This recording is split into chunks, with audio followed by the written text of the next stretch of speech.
First of all, ladies first, I ask this to everybody I've spoken to. What is the role of a member of the Legislative Council? Why the LegCo? Well, I think a lot of everybody comes on this programme and talks about scrutiny, which is important now. But scrutiny is much more than the finer details of pieces of legislation. It's looking to see whether it is fit for purpose on the Isle of Man. Things very often have to be changed slightly to fit in with the needs of an island nation, and does it represent the people in our society who can't speak for themselves? And I think that's maybe what I would bring. I work for a third sector organisation.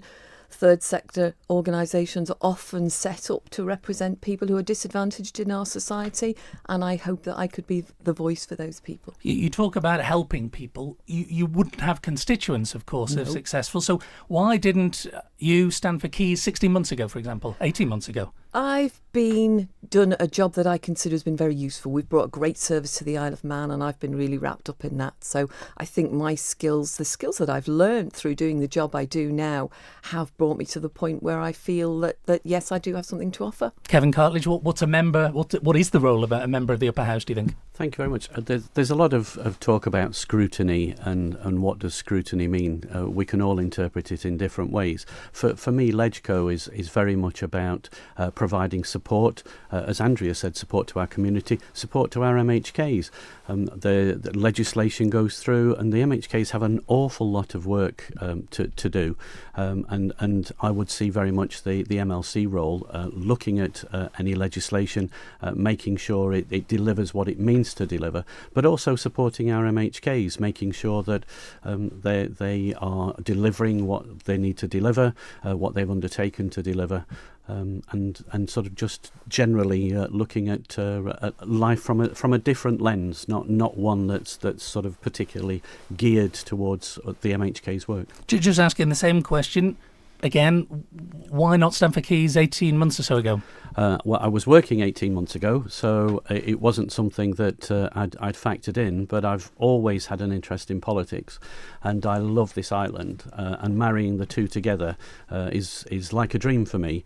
I retired from my role at the end of April, and I was discussing with some friends, a couple of whom are MHKs, and obviously there was a role came up for a place in LegCo, which Jane Paul Wilson was very successful for. I'd only just finished my work, only just retired, and I was on holiday for most of the following month, and I didn't think it was appropriate to try and stand when I couldn't meet my electorate, which are the MHKs, or be there for any hustings and even when the vote was taken.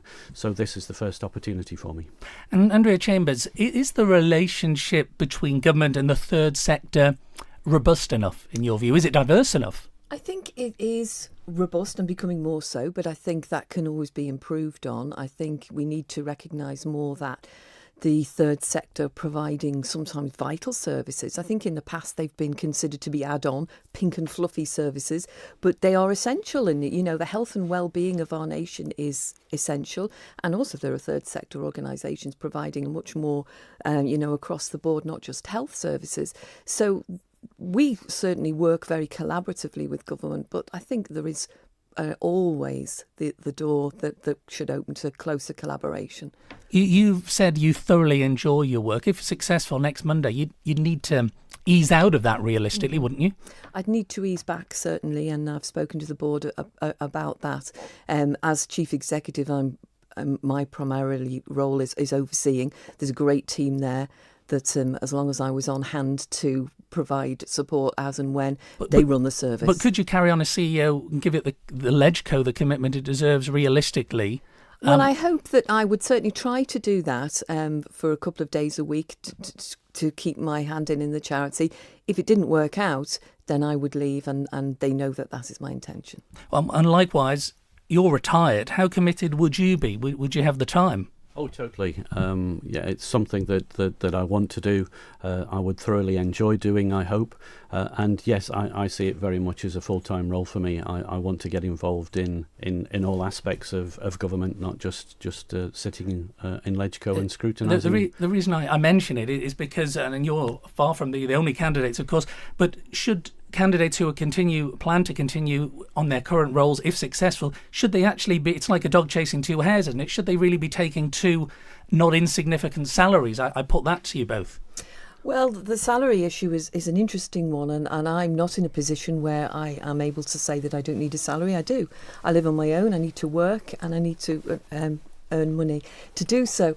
I think that the role of LegCo is calls for a diverse skills. It calls for people who can scrutinise policy and special, and we need skills to do that. So I think that you get what you pay for at the end of the day.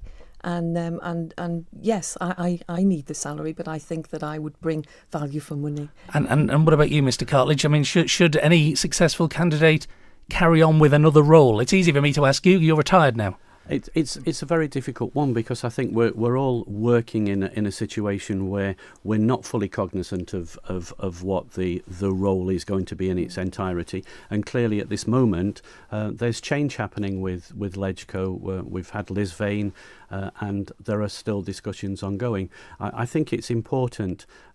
Salary is clearly a very emotive issue, and it's a sensitive one for people. I agree with Andrea from the point of view that we need to be able to pay people to make the role available to them, because we need that diversity within LegCo. You work within the finance industry for more than 42 years. You've been a member of the Public Services Commission for around a year now. Likewise, if successful, you'd have to step down from that role. Sadly, I would have to, yes. I attended a meeting on Monday of the Public Services Commission, cognizant of the fact that should I be successful, it would be my last meeting. Is the way our government and our parliamentary system, the way it operates, is it fluid enough? I think we've seen a dramatic changes in energy since the last Keys election, which perhaps wasn't there before. And there's a desire to actually drive it forward and bring that fluidity. I'm sure we can always come up with reasons or examples of when it's not been.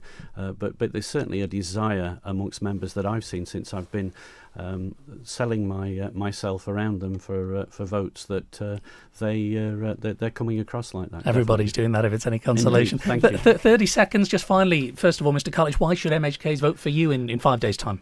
My commitment, my ability, my skills, my knowledge, I think would deliver what MHKs are looking for within LegCo, and hopefully for the island. And Andrea Chambers? Well, we've been talking about the need for diversity on LegCo, and I think that that's what I bring. I think diversity is much more than whether you're a lady or a gentleman, but whether you are able to represent the different needs of our community. Andrea Chambers, Kevin Cartledge, thank you both for your time this morning.